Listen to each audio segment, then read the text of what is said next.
के पुत्र का नाम रखा राम। क्या नाम है? राम किसे कहते हैं? राम शब्द का अर्थ क्या होता है? बताओ, राम किसे कहते हैं? रमन्ते योगिनाम यस्य सह रामः, जो योगियों के हृदय में रमण करें, जो भक्तों के हृदय में रमण करें, उनका नाम है राम। जो सबके भीतर विराजे, उनका नाम है राम। तो राम नाम पड़ा।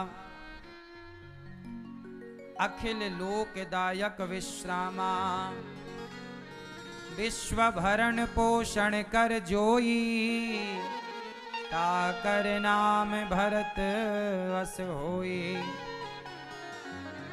जो विश्व का भरण पोषण करें, उनका नाम होगा भरत। भरत जी क्या करते हैं? विश्व का भरण और पोषण। तो कैकेयी मां के पुत्र का नाम क्या पड़ा? बोलो मैया। क्या नाम पड़ा? भरत। और कौशल्या मां के पुत्र का नाम? अब सुमित्रा मां के पुत्र का नाम। जाके सुमिरन तेरी पुनासा, नाम शत्रुघ्न वेद प्रकाशा। जिनके स्मरण से शत्रुओं का नाश होए, ऐसे का नाम शत्रुघ्न है। और दूसरे पुत्र का नाम लक्षण धाम राम प्रिय, सकल जगत आधार। गुरु वशिष्ठ ते ही राखा, लक्ष्मण नाम उदार। सुमित्रा मां के दूसरे पुत्र का नाम हुआ लक्ष्मण। अच्छा, लक्ष्मण का अर्थ बताओ क्या है? लक्ष्मण का मतलब क्या हुआ? मैया, ओ मेरी मां, बताओ। ये मोबाइल वाली मैया से पूछो जो पंचायत में लगी हैं। कर लो पंचायत। तुम देखो बच्चों को और दिखाओ मोबाइल। चलो बताओ, लक्ष्मण किसे कहते हैं?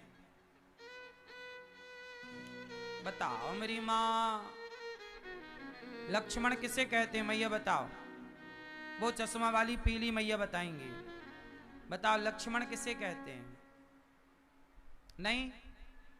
देखो, आप लोग जानते नहीं हैं, जानना चाहिए। ये मैया बताएंगी हमारी पहले नंबर की। लक्ष्मण मतलब हैं? हो, अच्छा है। बैठी बैठी बताएं का है, खड़े ना होए का। पीछे वाली मैया, मैया से ठीक पीछे वाली चश्मा वाली मैया के बगल में बिना चश्मा वाली मैया, बताओ लक्ष्मण का मतलब क्या है? नहीं तो ध्यान से सुनो। पीछे वाली मैया सुनो, लक्ष्मण का मतलब है लक्ष्मण, जिसका मन अपने लक्ष्य पर हो। जिसका मन, बोलो जिसका मन, सब बोलो, जिसका मन अपने लक्ष्य की ओर हो, उसी का नाम लक्ष्मण है। जिसका मन अपने लक्ष्य की ओर हो, जिसका एक ही लक्ष्य हो, केवल सेवा। लक्ष्मण जी का क्या लक्ष्य था? लक्ष्मण जी का क्या लक्ष्य था? लक्ष्मण जी का जो लक्ष्य था, वही लक्ष्य को ये दास अनिरुद्ध ने भी उतारा। जैसे लक्ष्मण जी ने सदा सेवा की, ऐसे ये दास अनिरुद्ध भी सेवा करता है। लक्ष्मण जी ने राम की सेवा की, ये दास अनिरुद्ध वृद्ध माओं की सेवा करता है, विद्यार्थियों की सेवा, गाय की सेवा। लेकिन ये सेवा का संकल्प आया कहां से? लक्ष्मण जी से। लक्ष्य मन, जिसका मन कहां लगा हो, बोलो। तो मेरा मन भी एक सेवा के लक्ष्य में लगा हुआ है। तो हर वो व्यक्ति लक्ष्मण है जो सेवा कर रहा है। तो लक्ष्मण बनो। क्या बनो? केवल लक्ष्मण जी के बारे में पढ़ो मत, सुनो मत, लक्ष्मण बनो, लक्ष्य में मन लगाओ। लक्ष्य क्या हो? सेवा का लक्ष्य हो। लक्ष्मण जी का लक्ष्य क्या था? सेवा। इसलिए दास क्या कहता है? एक ही संकल्प, एक ही नारा, सेवा ही है धर्म हमारा। हमारा धर्म तो बिल्कुल लक्ष्मण जी की तरह है। जैसे लक्ष्मण जी का मन लक्ष्य की तरह, वैसे अनिरुद्धाचार्य का मन भी एक सेवा के लक्ष्य की ओर है ना? तो हम सब किसके भक्त बने? लक्ष्मण जी के। लक्ष्मण जी की तरह सेवा करना सीखें। सबसे कठिन काम क्या है इस संसार में? सबसे कठिन काम क्या है बताओ जोर से? सेवा। धन्य है। अच्छा ये बताओ, कौशल्या मां,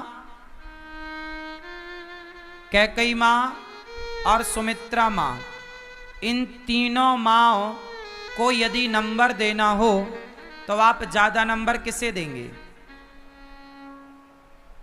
कौशल्या मां को आप कितने नंबर देंगे? कैकेयी मां को आप कितने नंबर देंगे? और सुमित्रा मां को कितने नंबर देंगे? इन तीनों मां में श्रेष्ठ माता आप किसे मानते हैं? जोर से। जो सेवा में लगाओ तभी आप सुंदर माता बनोगी, अच्छी माता बनोगी। अच्छी माता वही है जो अपने पुत्र को या तो भगवान की सेवा में लगाए या तो भक्त की सेवा में लगाए। जननी जने तो भक्त जने, या दाता या सूर, या से तो बंध्या भली, काहे गवावे नूर। तो भक्त बेटा कैसा हो? सेवा करने वाला हो। बेटा कैसा हो? सेवा कर। सेवा किसकी? या तो वो भगवान की सेवा में लगे या तो भगवान के भक्तों की सेवा में लगे, माता पिता की सेवा में लगे। बेटा ऐसा हो तब तो बेटा हो, और ऐसा ना हो सेवा करने वाला ही बेटा हो, वरना बेटा ना हो। क्यों? ऐसा बेटा ना हो कि कल पलट के आप कोई थप्पड़ मारे। ऐसा बेटा ना हो कि आपको घर से बाहर निकाल दे। ऐसा बेटा ना हो। आप कैसा बेटा चाहते हैं? लक्ष्मण जी की तरह या शत्रुघ्न जी की तरह? बोलो। अब चलो, अब लक्ष्मण जी और शत्रुघ्न जी, इन दोनों में श्रेष्ठ कौन है? उत्तर दो। ज्यादा नंबर आप किसे देंगे, लक्ष्मण जी को या शत्रुघ्न जी को? जोर से। हाँ मैया बताओ, ज्यादा नंबर किसे? लक्ष्मण जी को नंबर ज्यादा कितने लोग देंगे? लक्ष्मण जी को ज्यादा नंबर। और शत्रुघ्न जी को ज्यादा नंबर कौन कौन देगा? सुनो, यदि हम लक्ष्मण जी और शत्रुघ्न जी दोनों को तराजू में रखें तो बताओ किसका पलड़ा भारी होगा? जोर से। मैया थोड़ा बताओ, घर में तो घूम मुंह चलाती हो, थोड़ा यहां भी चलाओ कुछ। जो पूछ रहे हैं उतना बताओ। यदि एक तराजू बांधी जाए और उस तराजू के एक पलड़े पर लक्ष्मण जी को रखा जाए और दूसरे पलड़े पर शत्रुघ्न जी को रखा जाए तो किसका पलड़ा भारी होगा? जोर से, जोर से। लक्ष्मण जी का पलड़ा भारी होगा। कितने लोग समर्थन करते हैं इस बात का? शत्रुघ्न जी का पलड़ा भारी होगा। कितने लोग समर्थन करते हैं इस बात का? और मैया आप लोग कुछ समर्थन नहीं कर रही हो। किसकी पार्टी में हो? रावण की? हाँ? रावण की पार्टी में हो क्या? सुनो, जब आप तराजू बांधेंगे और एक पलड़े पर लक्ष्मण जी को और दूसरे पलड़े पर शत्रुघ्न जी को रखेंगे तो याद रखिएगा, लक्ष्मण जी का पलड़ा भारी ना होगा, शत्रुघ्न जी का पलड़ा भारी होगा। क्यों? क्योंकि भगवान की सेवा लक्ष्मण जी ने करी, लेकिन भगवान के भक्त की सेवा शत्रुघ्न जी ने करी। भगवान की सेवा करने वाले से बड़ा भगवान के भक्त की सेवा करने वाला होता है। भगवान की सेवा करने वाले से बड़ा भगवान के भक्त की सेवा करने वाला होता है। दासानुदासो भवितास्मि भूयः। भगवान की सेवा मत करो, भगवान के भक्तों की सेवा करो। भगवान कैसे खुश होंगे? इसलिए जब राम राजा बने तो सबसे पहले राम ने शत्रुघ्न जी को मथुरा का राजा बनाया। मथुरा का राजा कौन बना? शत्रुघ्न जी। राम जब अयोध्या के राजा बने तो मथुरा का राजा किसे बनाया? शत्रुघ्न जी को मथुरा का राजा बना दिया प्रभु राम ने।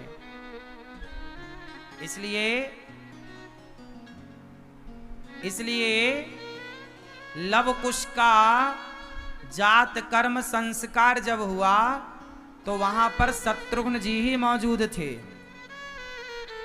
जब सीता मां जंगल में लव कुश को उन्होंने जन्म दिया, उस समय जब उनका संस्कार हुआ, नामकरण संस्कार, उस समय शत्रुघ्न जी वहां पर थे, उसी कुटिया पर थे, वहीं पर थे उस आश्रम में। वो मथुरा की ओर जा रहे थे, तब रास्ते में महर्षि वाल्मीकि जी का आश्रम पड़ा, तो वहीं पर रुके थे, रात्रि विश्राम किए थे और लव कुश को आशीर्वाद दिया था चाचा जी ने। चाचा मतलब शत्रुघ्न जी चाचा हो गए।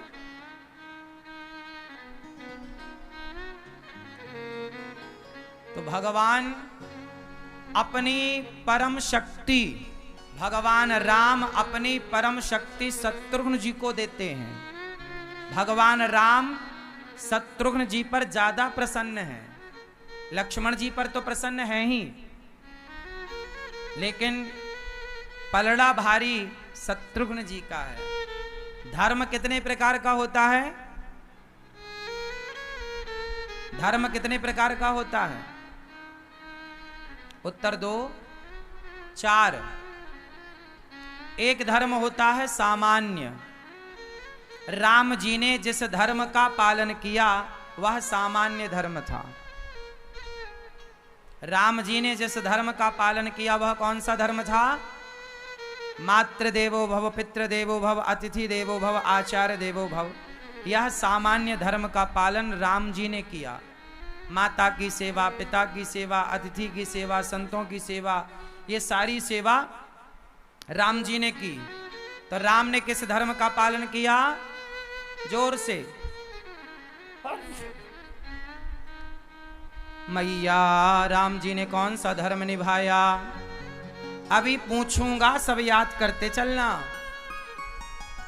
सामान्य धर्म। सामान्य धर्म से बड़ा धर्म होता है विशेष धर्म। कौन सा धर्म? विशेष। तो लक्ष्मण जी ने विशेष धर्म का पालन किया। राम से ऊंचा धर्म लक्ष्मण जी का है। राम से ऊंचा धर्म, जोर से। अच्छा ये बताओ, राम जी ने माँ बाप की आज्ञा का पालन किया कि नहीं किया? अच्छा, लक्ष्मण जी ने माँ बाप की आज्ञा का पालन किया कि नहीं किया? जोर से। नहीं किया। दशरथ जी ने कहा था, सबने रोका था, राम जी ने भी रोका था, लक्ष्मण तुम वनवास मत जाओ। सबने रोका था ना कि लक्ष्मण तुम वनवास। तो क्या लक्ष्मण जी किसी की बात माने? राम ने तो माँ बाप की बात मानी, लेकिन कौशल्या माँ ने भी तो रोका था, लक्ष्मण तुम क्यों जा रहे हो, तुम्हारा थोड़ी वनवास हुआ है। सबने रोका, पर लक्ष्मण जी किसी की बात नहीं माने। दशरथ जी ने भी रोका पर नहीं माने। राम ने माँ बाप की बात मानी तो राम का धर्म है सामान्य, और लक्ष्मण जी ने नहीं मानी उनका धर्म है विशेष। बताओ कैसे? बड़ा धर्म क्या है? अरे बड़ा धर्म यही है।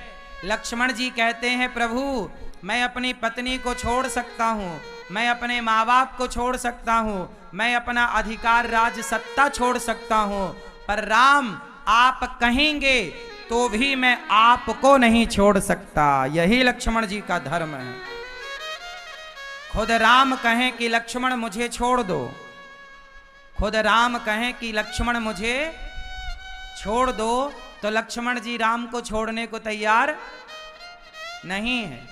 तो बताओ राम का धर्म बड़ा हुआ कि लक्ष्मण जी का? जोर से। राम को ना छोड़ना, इसलिए कहता हूं कि संसार को छोड़ देना पर प्रभु को ना छोड़ना, यह तो विशेष धर्म है। इसलिए गोपियां जब कृष्ण ने बांसुरी बजाई तो सब कुछ छोड़कर आए, दूध पीते बच्चे को, परिवार को। कोई बोले कि क्या कर्म छोड़ देना भक्ति है? कर्म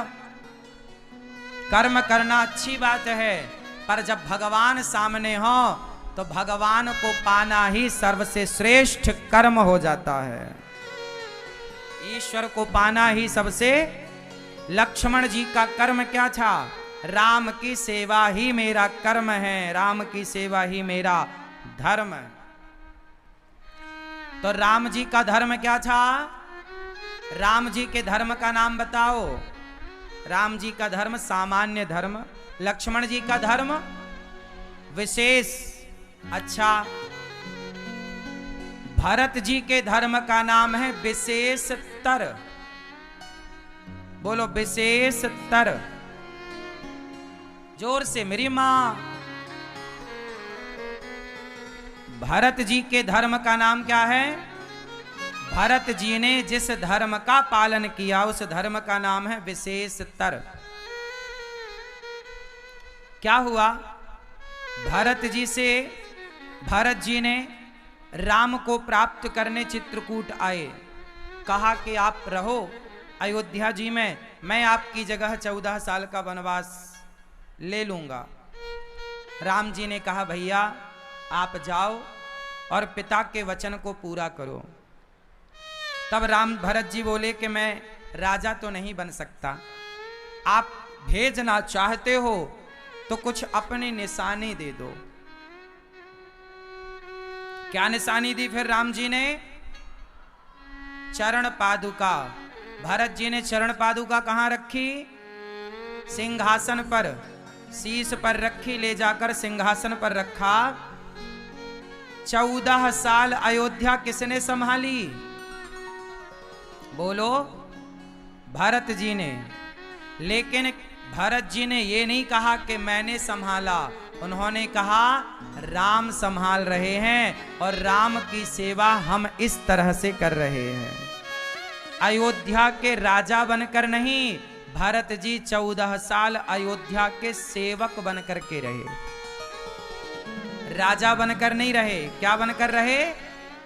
जोर से, सेवक।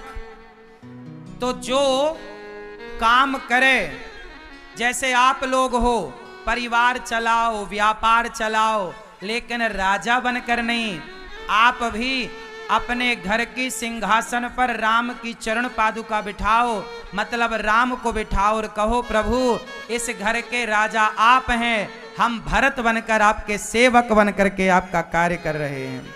ये फैक्ट्री आपकी है, ये व्यापार परिवार आपका है, हम आपके दास बनकर सेवा कर रहे हैं। जो अपने को, जो सारे काम करता हुआ, जो अपने को दास माने कि मैं प्रभु का दास हूं, उसका धर्म लक्ष्मण जी के धर्म से भी ऊपर है। तो भरत जी का धर्म विशेषतर, जो ये मानने वाला है धर्म कि सब कुछ राम का है, पर काम कर रहे हैं भरत जी, ये मान कर नहीं कि ये मेरा। आप भी करो, पर ये मानसिकता ना रखो कि मैं कर रहा हूं, ये मानसिकता रखो कि प्रभु कर रहे हैं, सब ईश्वर का है। नाथ सकल संपदा तुम्हारी, सब प्रभु का है। तो ये भरत जी का धर्म है। अब चलते हैं शत्रुघ्न जी की तरफ। शत्रुघ्न जी विशेषतम, शत्रुघ्न जी का धर्म क्या है? विशेषतम। सामान्य धर्म, विशेष धर्म, विशेषतर और विशेषतम। तो शत्रुघ्न जी का धर्म है विशेषतम, मतलब विशेषतम सबसे ऊंचा है, इससे ऊंचा कुछ नहीं है। शत्रुघ्न जी ने विशेषतम धर्म का पालन किया। विशेषतम धर्म क्या होता है भैया? लक्ष्मण जी तो भगवान की सेवा में रहे, लेकिन शत्रुघ्न जी अच्छा, लक्ष्मण जी की पत्नी तो लक्ष्मण जी से दूर रही। लक्ष्मण जी की पत्नी तो लक्ष्मण जी से, जोर से, लक्ष्मण जी की पत्नी तो लक्ष्मण जी से दूर थी, पर शत्रुघ्न जी की पत्नी तो शत्रुघ्न जी के पास थी। 14 साल अयोध्या से नंदीग्राम में थे, लेकिन आपको बताएं कि चलो आपका परिवार तो आपसे बहुत दूर है तो आप नहीं मिल पाए, लेकिन जिसका परिवार पास में है और वो सेवा में इतना तल्लीन है कि पास में रहता हुआ परिवार को वो 14 साल से मिल ना पाए, अब आप बताइए कि त्याग किसका ज्यादा है?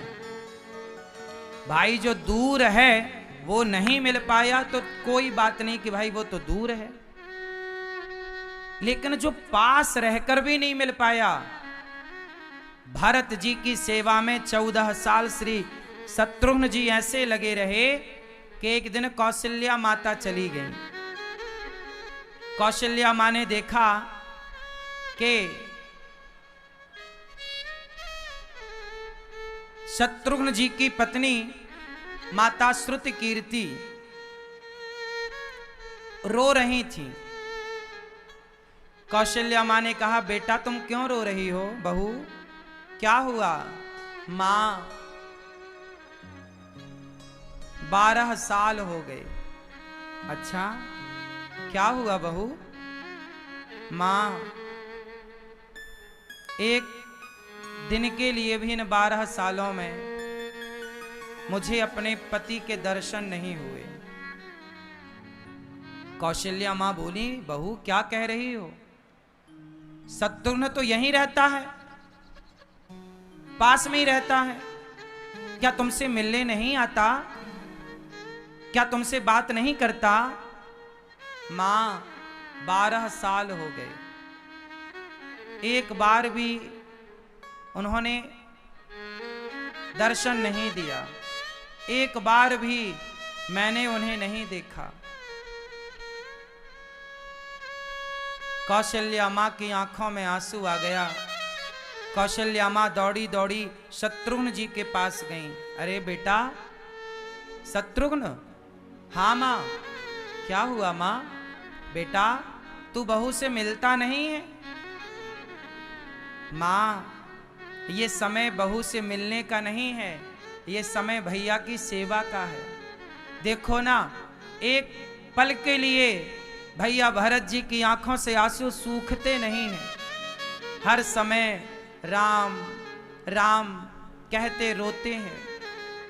कभी जंगल की तरफ भाग जाते हैं, कभी यहाँ जाते हैं, हर क्षण माँ उनका ख्याल रखना पड़ता है। माँ एक पल का भी समय नहीं है कि मैं किसी और की तरफ देख सकूं। धन्य है शत्रुघ्न जी जो 14 साल तक एक भक्त को केवल देखते रहे, एक पल के लिए नजर ना हटी, अपनी पत्नी से मिले नहीं, कोई सुख नहीं पाया। 14 साल केवल लक्ष्मण जी ही नहीं सोए, ऐसा नहीं शत्रुघ्न जी भी नहीं सोए। ऐसा त्याग कहां होगा? राम लक्ष्मण और भरत जी के त्याग और तपस्या को सब जानते हैं, पर शत्रुघ्न जी की तपस्या और त्याग को कोई नहीं जानता।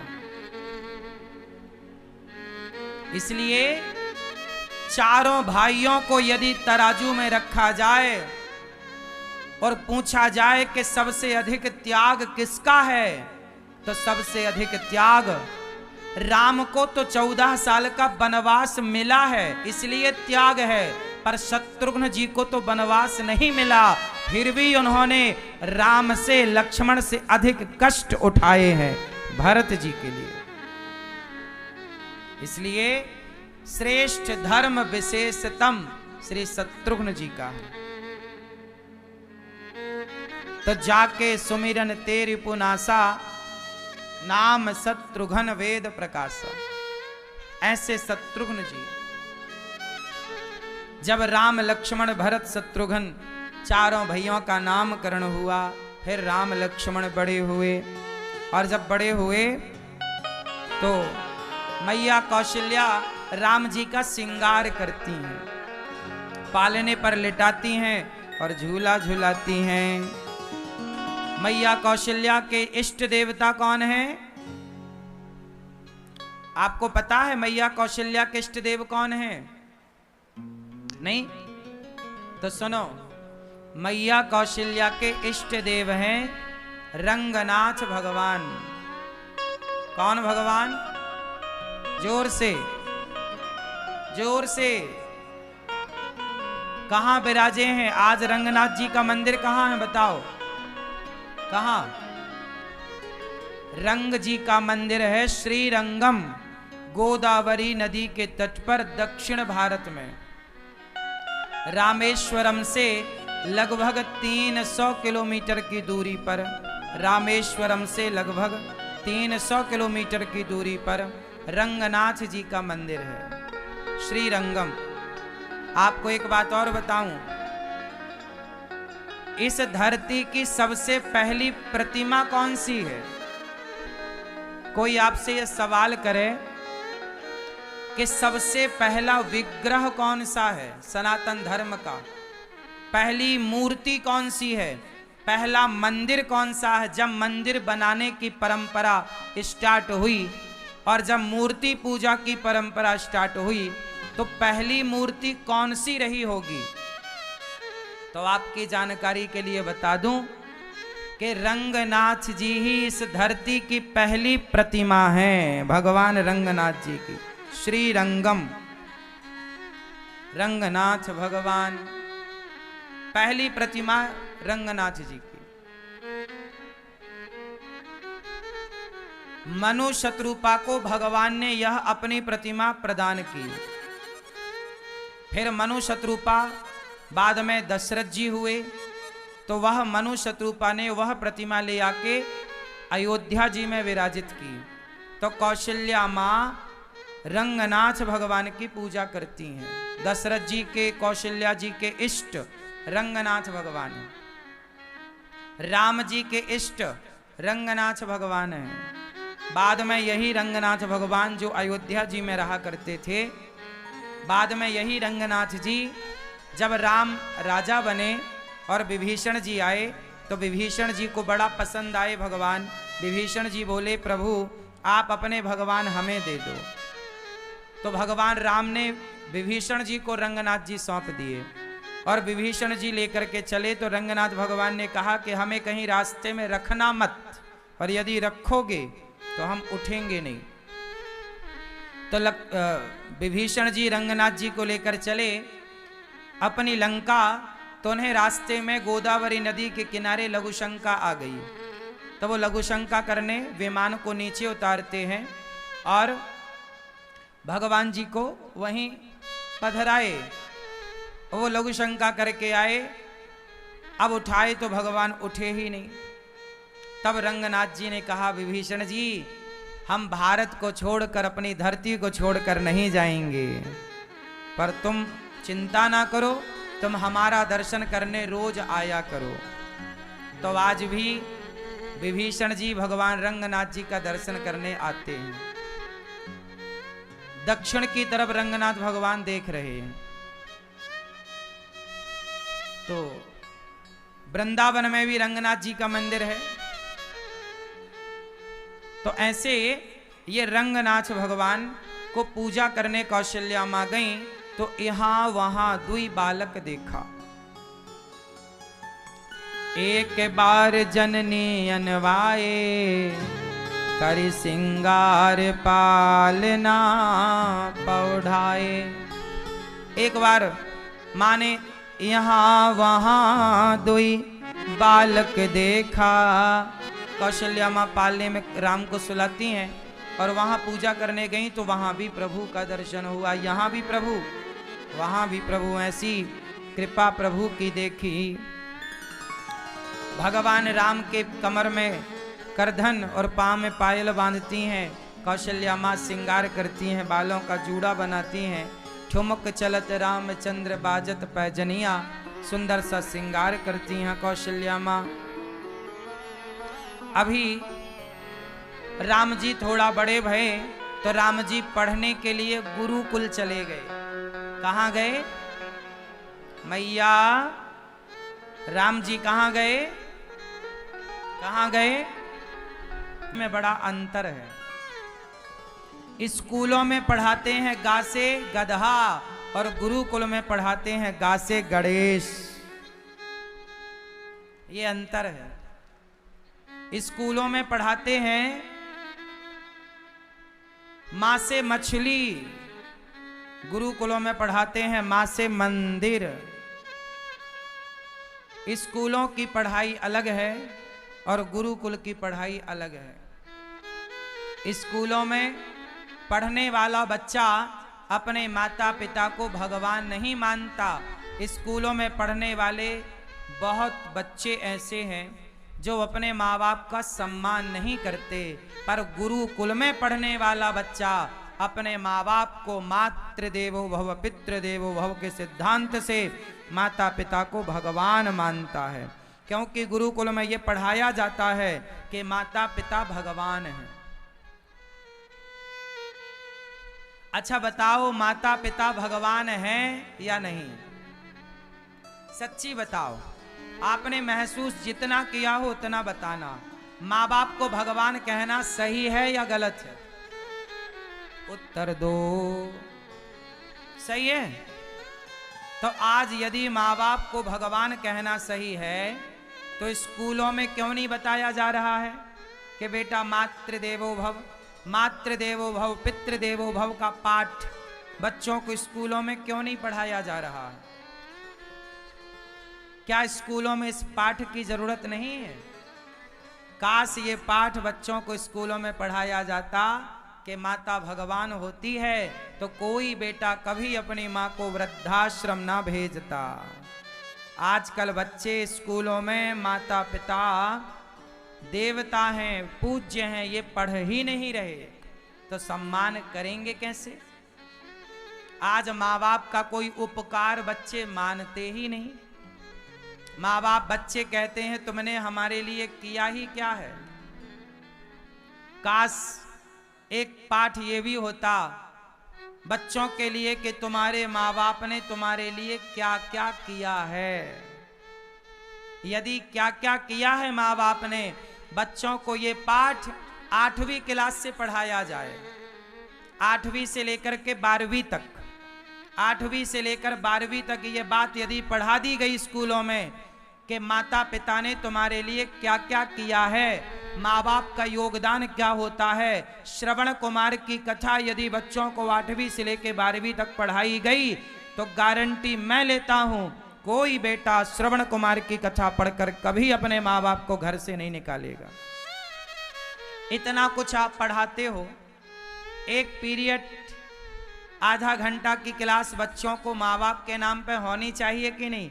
और केवल माँ बाप के नाम पर नहीं साहब, आजकल रिश्तों के ऊपर भी पढ़ाई होनी चाहिए। किस तरह विवाह के बाद का जीवन जिया जाए, 8वीं से लेकर 12वीं तक में बच्चों को ये पढ़ाओ कि किस तरह आपको विवाह के बाद कठिनाइयां आ सकती हैं और जब ये कठिनाई आएगी तब आपको क्या निर्णय लेना होगा, ये पढ़ाओ। आजकल बड़े पढ़े लिखे बच्चे, बड़ी बड़ी डिग्रियां धारी बच्चे, वह गृहस्थी नहीं चला पा रहे हैं। बड़ी बड़ी फैक्ट्री चलाने वाले लोग बड़ा बड़ा बिजनेस चलाने वाले लोग अपनी गृहस्थी नहीं चला पा रहे हैं। ये बात सही है कि गलत है? क्यों मेरी मां? तो गृहस्थी चलाने का भी एक सिलेबस होना चाहिए कि नहीं? 8वीं से लेकर 12वीं तक में ये सब पढ़ाओ कि विवाह के बाद क्या क्या कठिनाइयां आ सकती हैं। यदि ये पढ़ा दिया गया तो तलाक रुक जाएगा साहब। क्या रुक जाएगा? बोलो। तलाक रुक जाएगा। लेकिन पढ़ाया नहीं जा रहा है। यदि बच्चों को भगवद गीता पढ़ा दी गई तो गारंटी लेता हूं क्राइम रुक जाएगा, अपराध भारत में रुक जाएंगे, गीता पढ़ा दी गई तो। लेकिन नहीं पढ़ाई जा रही है, बड़ी विडंबना है। भाई भाई के रिश्ते कैसे होने चाहिए, भरत और राम का प्रसंग बच्चों को सिलेबस में होना चाहिए।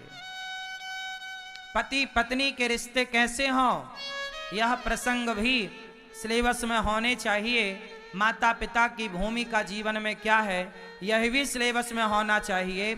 और आप अपने बच्चों को किस तरह संस्कारी बनाएंगे, यह भी पहले से सिलेबस में पढ़ा दो, ताकि पूरी व्यवस्था तंदुरुस्त रहे, आने वाली पीढ़ी भी ना बिगड़े और वर्तमान पीढ़ी भी ना बिगड़े। लेकिन किसी का ध्यान इस तरफ है ही नहीं, कोई इस पर काम कर ही नहीं रहा है। क्या बताएं मेरी मां? राम जी पढ़कर आए गुरुकुल में। गुरुकुल होना जरूरी है या नहीं? उत्तर दो। आज वृंदावन में गौरी गोपाल गुरुकुल है। ये दास अनिरुद्ध उस गुरुकुल में पढ़ने वाले बच्चों